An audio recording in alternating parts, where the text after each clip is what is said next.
and I'm working on a project related to crowdfunding with a number of other scholars here at QUT. So I'd like to shout out to my colleague, I think who's joined online, Frank Mathman from AMPRA.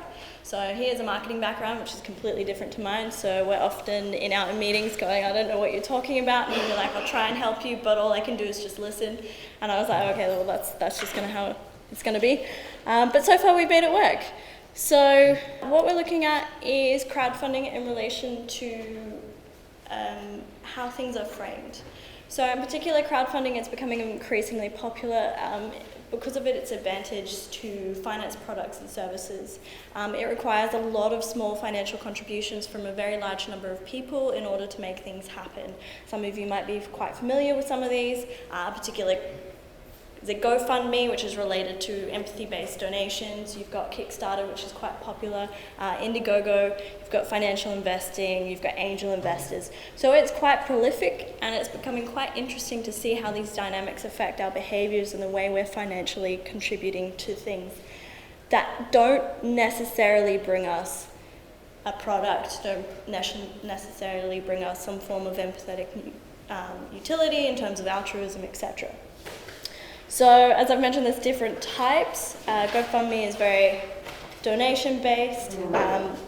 What we are particularly interested in is rewards-based crowdfunding, which is where contributors are given a reward for their funds. This could be anything from a 3D printer for the $100 they gave, or you receive a postcard or a sticker in the mail for the $5 you donated.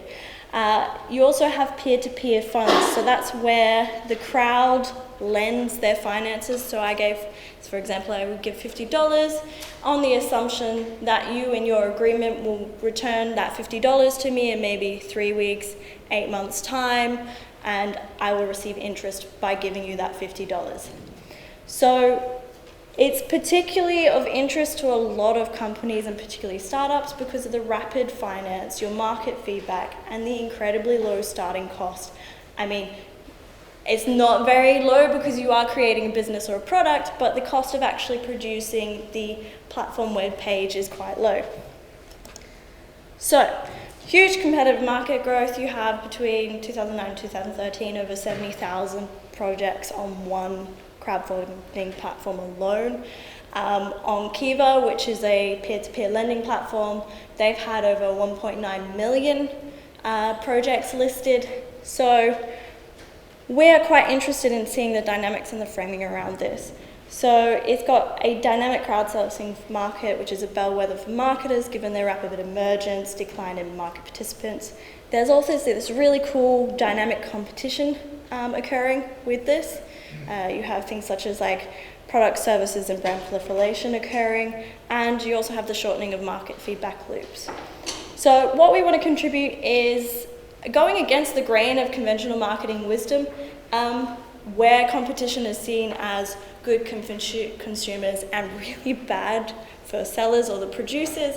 It actually can be quite advantageous, particularly in a digital platform. So there's emerging literature indicating that this is the case.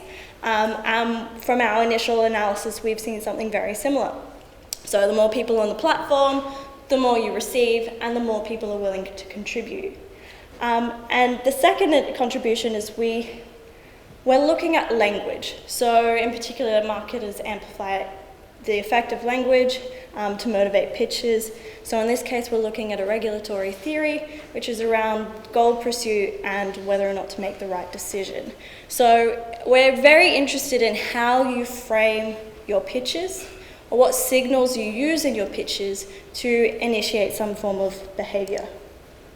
So this is really Frank's element. Basically, competition increases consumer control and their ability to form the right decision. It might be that the language used in the product description or the project description is used as some form of motivational tool, such as locomotion, to gain some form of control. So this is like do, start, go. I'm going to do something. I'm going to produce something for you. Or you do some form of assessment language, which we would see be something in how to make the right decision. So for example, in GoFundMe, it was like, this could be the right thing, this is helping me, this is such a good thing.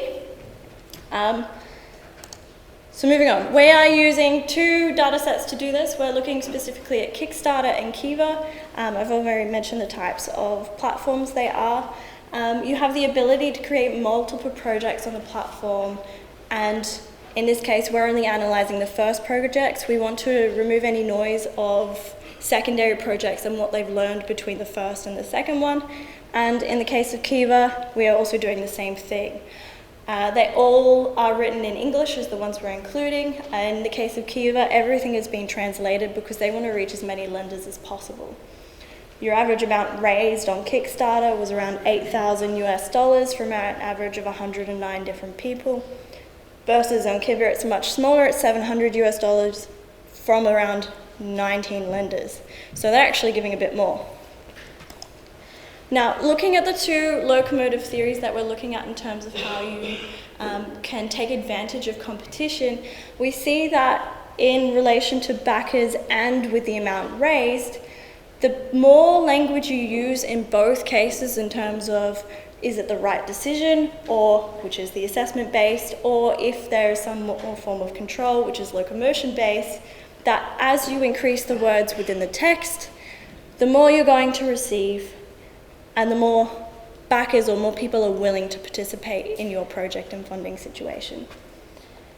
So we also control for a number of different things there based on duration, project category, word count, the number of edits within the project, the geographical location, and so on and so forth. So there are a few controls in there. Now we've only just started with Kiva, which is now being pre-registered.